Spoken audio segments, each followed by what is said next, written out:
यूं ही नहीं मैं बन जाता हूं।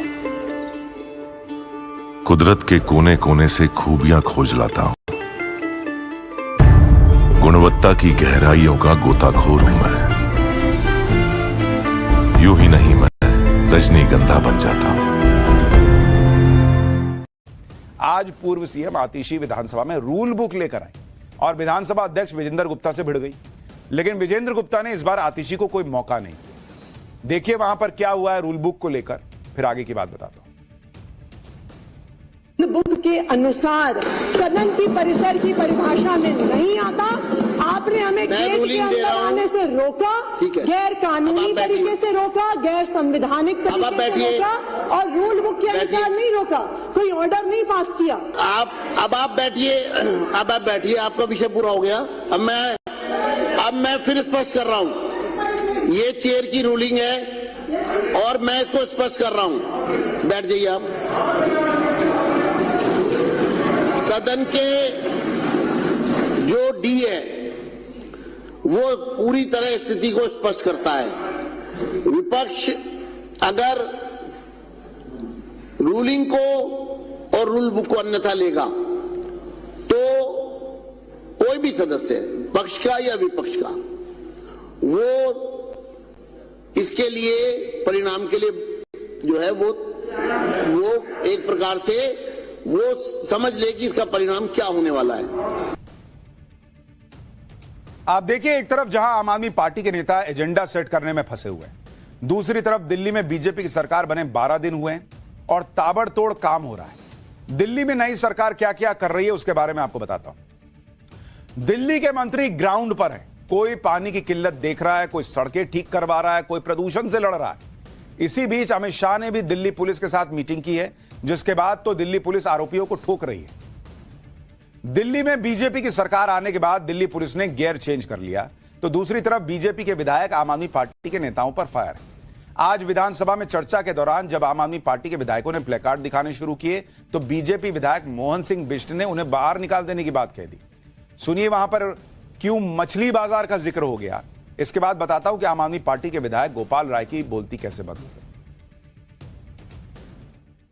सदन की कोई मर्यादा है यदि, अरे मैं बता रहा हूं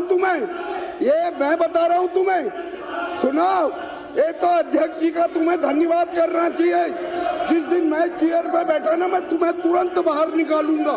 क्या है ये सदन? ये मच्छी बाजार नहीं है, ये तुम्हारा सदन नहीं है। दिल्ली के लोगों ने हमको चुन के भेजा। ये प्ले कार्ड दिखाना क्या है?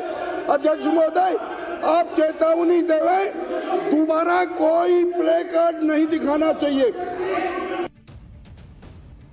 मोहन सिंह बिष्ट प्ले कार्ड दिखा रहे हैं, आम आदमी पार्टी को अल्टीमेटम दे रहे हैं। तो बीजेपी के विधायक कुलवंत राणा ने आम आदमी पार्टी के एक विधायक की ऐसी क्लास लगाई कि स्पीकर विजेंद्र गुप्ता को बीच बचाव करना पड़ गया। विपक्षी विधायकों के टोकने पर कुलवंत सिंह राणा इतने भड़क गए कि बीजेपी विधायकों और आम आदमी पार्टी विधायकों के बीच जमकर तू मैं हो गई। दिल्ली विधानसभा में क्या हुआ देखिए जरा। ऐसे होनी चले मत, ऐसे होनी चलेगी। चोरी खुलेगी, तुम्हारी चोरी खुली भी गई है। और तुम ईमानदार, तुम चोर लोग हो, चोरी से आए थे तुम लोग। तुम ईमानदार हो, बोलते रहे बेशक। इसने वो कैसे बोली? इसकी हिम्मत कैसे हुई बोलने की? इसकी हिम्मत कैसे हुई बोलने की? इसकी हिम्मत कैसे मेरे पास में करने की? कल का बच्चा मेरे से वक्तव्य जारी रखिए। अनुशासन का पालन करना। अरे तू छेड़ रहा, पालन करना। विधानसभा में आम आदमी पार्टी आरोप लगाने लगी कि उन्हें विधानसभा में बोलने नहीं दिया जाता। लेकिन गोपाल राय को देखिए, विधानसभा अध्यक्ष ने टाइम खत्म होने की घंटी बजाई तो वो बोलते हुए रुक गए और बार बार कहने लगे, कहने पर भी नहीं बोले। विधानसभा स्पीकर की घंटी के बाद गोपाल राय की बोलती क्यों बंद हो गई वो देखिए। 2022 की रिपोर्ट है इस पटल के अंदर। 2022 के बाद से लगातार सरकार ने काम किया। मैं आपको बताना चाहता हूं,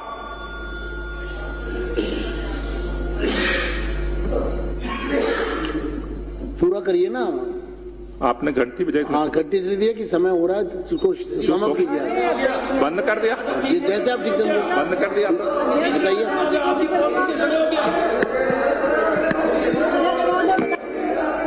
नहीं बोलना आपको नहीं बोलना गोपाल राय जी। मैं अगले वक्ता को बुला रहा हूं, शिखा रॉय। दिखा रहा है। यानी घंटी की ट्रिंग ट्रिंग सुन के रुक गए। स्पीकर कह रहे हैं भाई कि अरे बात तो कंप्लीट कर लीजिए गोपाल राय जी, नहीं अब मैं बोलूंगा ही नहीं, घंटी बज। आपको याद होगा रेखा गुप्ता ने सीएम पद की शपथ भी नहीं ली थी। तभी से आम आदमी पार्टी एक ही रट लगाए हुए है कि 2500 रुपया कब देंगे महिलाओं को, 2500 रुपया कब देंगे महिलाओं को। पूर्व सीएम आतिशी तो रोज कैमरे पर यही सवाल पूछ रही, मतलब जितनी जल्दी आम आदमी पार्टी को है उतनी जल्दी तो दिल्ली की महिलाओं को भी नहीं है। लेकिन चल रहा है मामला, खुद पंजाब में नहीं दे रहे हैं, यहां हंगामा रोज कर रहा है। दिल्ली वालों को पता है कि पीएम मोदी जो गारंटी देते हैं उस गारंटी को पूरा होने की भी गारंटी देते हैं, क्योंकि पीएम मोदी आंख बंद करके कोई वादा नहीं करते, वही वादा करते हैं जो पूरा हो सके। और पीएम मोदी ने कहा है कि दिल्ली में महिलाओं को 2500 मिलेंगे, तो यह वादा भी पूरा होगा। पीएम मोदी ने गारंटी दी तो वो गारंटी पूरी ना हो, ऐसा कैसे हो सकता है। इसलिए अब खबर है कि 8 मार्च को महिला दिवस के मौके पर दिल्ली सरकार महिला सम्मान योजना का रजिस्ट्रेशन शुरू करने वाली है।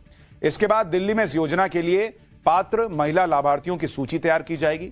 रिपोर्ट्स के मुताबिक 2500 रुपए की सम्मान राशि आर्थिक रूप से कमजोर वर्ग की महिलाओं के बैंक खातों में सीधे ट्रांसफर होगी। इस योजना से जुड़ी प्रक्रिया करीब 1.5 महीने में पूरी कर ली जाएगी, जिसके बाद दिल्ली की महिलाओं को इसका लाभ मिलना शुरू हो जाएगा। रिपोर्ट्स के मुताबिक बीजेपी ने दिल्ली में महिला समृद्धि योजना का रिव्यू किया है, ताकि इसका लाभ सिर्फ उन महिलाओं को मिल सके जो डिजर्व करती हैं, जिन्हें वाकई में जरूरत है। लेकिन आम आदमी पार्टी को चैन नहीं आ रहा। पूर्व सीएम आतिशी अभी भी कह रही हैं कि बीजेपी दिल्ली की महिलाओं को 2500 रुपए नहीं देगी। सुनिए एक बार। जैसे ही सदन में हमने 2500 रुपए का मुद्दा उठाया, तुरंत भारतीय जनता पार्टी के अध्यक्ष तिलमिला उठे, भारतीय जनता पार्टी के विधायक तिलमिला उठे, हमारे माइक बंद कर दिए, हमें बाहर फेंक दिया गया। ये क्या दिखा रहा है? भारतीय जनता पार्टी का दिल्ली की महिलाओं को 2500 रुपए महीने देने का कोई इरादा नहीं है। तो अगर ये सदन के अंदर रहते तो 2500 रुपया मिल जाता, इनको सदन से बाहर कर दिया तो नहीं मिलेगा। अपने इरादों को हकीकत में बदलने के लिए बीजेपी कोई जल्दबाजी नहीं कर रही। प्लानिंग ऐसी है कि सिर्फ जरूरतमंद महिलाओं को ही योजना का लाभ पहुंचे।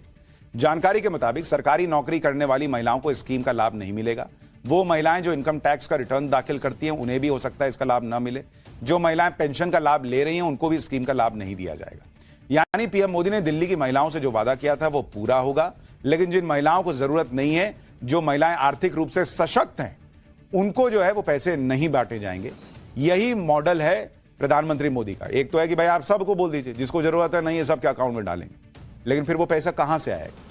और इसीलिए अगर आप देखेंगे बीजेपी यही मॉडल तमाम दूसरे राज्यों में भी लागू कर रही है, जहां उन महिलाओं को ही सम्मान निधि मिलती है जिन्हें वाकई इस आर्थिक मदद की जरूरत है, फिर चाहे वो मध्य प्रदेश हो, गुजरात हो या महाराष्ट्र हो।